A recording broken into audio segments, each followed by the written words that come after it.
এখন প্রশ্ন হলো, কিভাবে একজন বিদেশি ফরেনার প্রতিকূল পরিবেশে বেড়ে ওঠা একজন ব্যক্তি প্রকৃত ইহুদি হতে পারে। এই নতুন পরিবেশে পুরাতন নিয়মের আইন ব্যাখ্যা করার জন্য, সময়ের সাথে সাথে এটি কার্যকর করার জন্য লেখক বা সুর নামক পুরোহিতদেরকে প্রয়োজন পড়ে, যেই লেখকদেরকে বাইবেলের নতুন নিয়মের ভাষায় বলা হয়েছে দ্য স্ক্রাইবস ইন ফেরাসিস। অবিবাহিত যুবতী নারীদেরকে, মনোনীত দাসীদেরকে যৌনাচারের জন্য প্রলোভন দেখাতে উৎসাহ করে। এটাও জানা জরুরি যে এই অত্যাচারগুলো কিভাবে সংগঠিত হয়। মনোনীত দাসীদের সাথে কেবল প্রাকৃতিক সম্পর্কের ক্ষেত্রেই দোষী সাব্যস্ত হবে, কিন্তু বিকৃত সম্পর্কের ক্ষেত্রে নয়। ফারিসিসরা ব্যাখ্যা করে, বিকৃত যৌন সম্পর্ককারীকে ধর্ষক বলে গণ্য করা হবে না।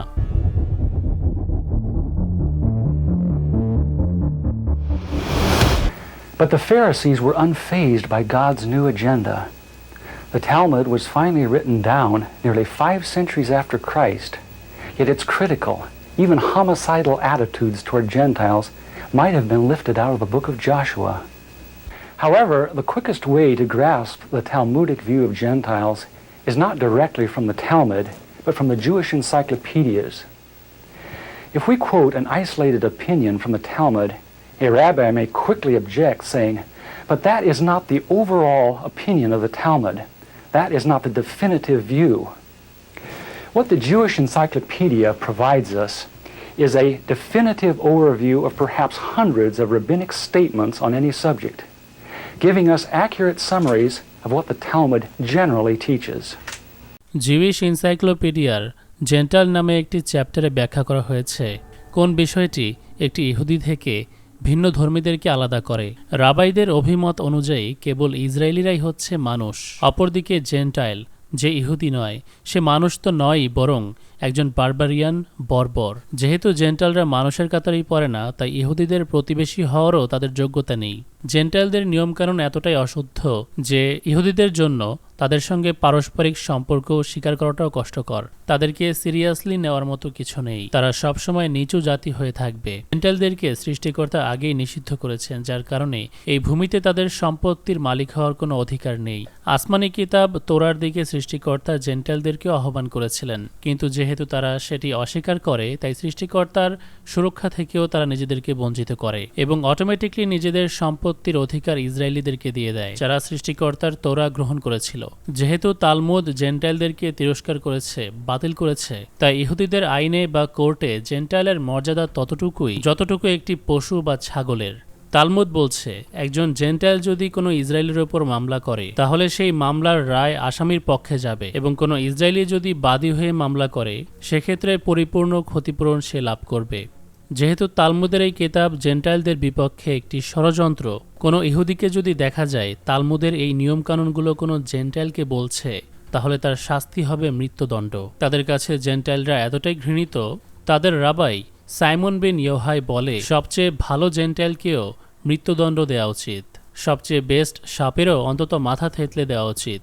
অন্যদিকে ইহুদিরা তালমুদ অনুযায়ী সবচেয়ে উন্নত এবং উচ্চতর এলিট জীব। বাইবেলে দেখা যায় যীশুখ্রিস্ট একজন ফ্যারিসির একটি কথা উল্লেখ করেছেন, যেখানে ফ্যারিসি বলছে, সৃষ্টিকর্তাকে ধন্যবাদ জানাই, আমি অন্যদের মতো নই। এরকম একই কথা তালমুদেও দেখতে পাওয়া যায়। আমি ধন্য যে আমাকে অন্যদের মতো বানানো হয়নি। অন্যদের মতো বলতে জেন্টাইল।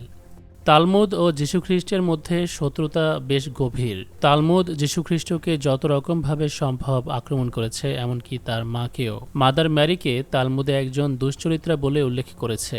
তিনি কার্পেন্টারের সাথে ব্যভিচারে লিপ্ত হয়েছেন বলে আরোপ করা হয়েছে। অর্থাৎ স্ক্রাইবস মানে ইহুদিদের পাদ্রীরা জিজাসকে একজন জারো সন্তান বলে ব্যাখ্যা করেছে।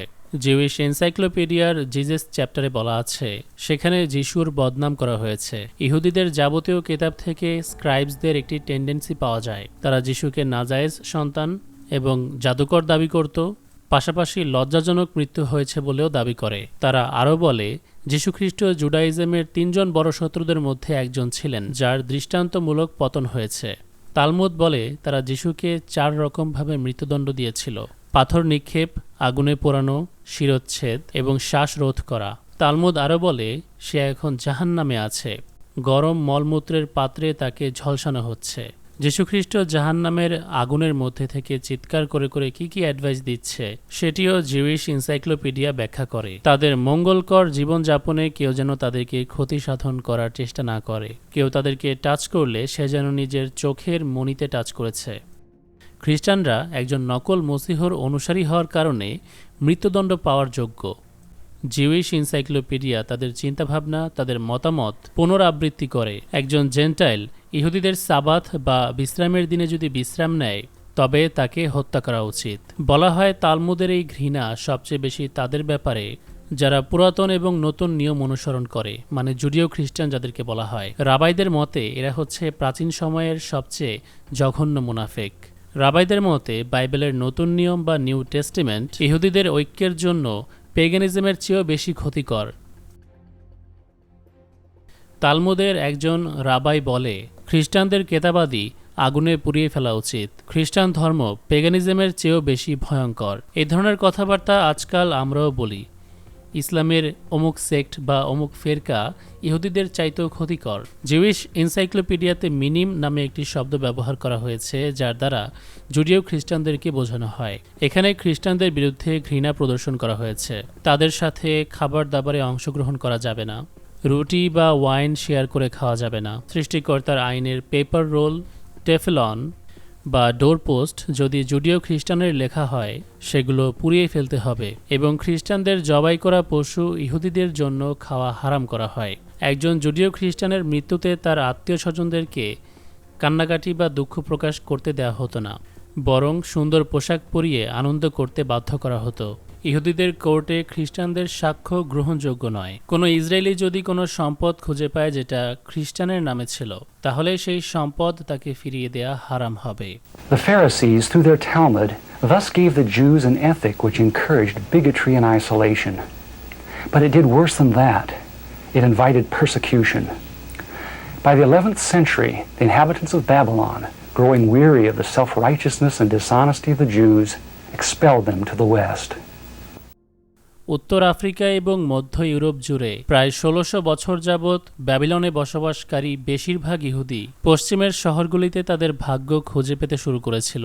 কিন্তু পশ্চিমে এসে তারা বুঝতে পারল তাদের খ্রিস্টান প্রতিবেশীরা তাদের ব্যাবিলনিয়ান কালচার, রীতিরেওয়াজের ব্যাপারে একদমই সহনশীল নয়, যেগুলো পথভ্রষ্ট ইহুদিরা ব্যাবিলনে চর্চা করে এসেছে। সেজন্য সেখানে টিকে থাকতে তাদেরকে ব্যাবিলনিয়ান ঐতিহ্য ত্যাগ করতে হতো।